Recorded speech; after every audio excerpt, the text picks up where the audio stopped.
Morning everyone. তো সেদিনে গিয়েছিলাম একটু নিজের কেয়ার করতে। তো দিদির পার্লারে গিয়েছিলাম, সেদিন স্পা করবো বলে, যেহেতু দীঘা থেকে এসেছিলাম, ট্যানটা রিমুভ হয়নি, ট্যানটা রিমুভ করবো বলে গিয়েছিলাম।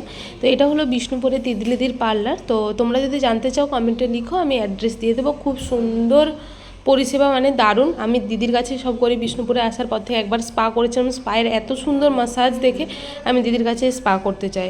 আর স্পাটাতে অনেক কাজও হয়, সত্যি কথা। তারপর আমি আর তিতলি গিয়েছিলাম জামাইবুর সাথে দেখা করতে, সঞ্চিতা দিদির হাজব্যান্ডের সাথে, যেহেতু জামাইবু থাকে তোমার দুবাই ছেড়ে ইয়েতে থাকে, সৌদি আরবে। তো সেদিনকে বাড়ি মানে চলে যাবে, তো মার্চে আবার আসবে।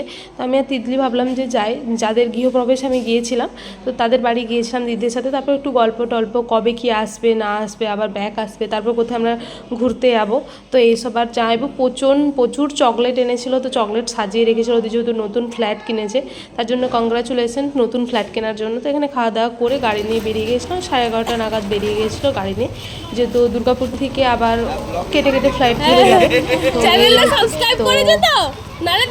মানে যাওয়ার টাইমটাতে যতই হোক কিছুদিনের জন্য পরিচয়, কিন্তু বাট অনেকটা ভালো একটা বন্ডিং হয়ে গেছিলো।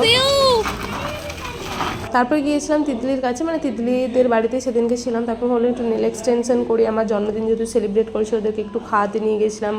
আর এটাই ছিল আমার নখের নেলটা, এরকম হয়েছিল, আমিও কিছুটা করেছিলাম। তো এটাই ছিল ভিডিওটা।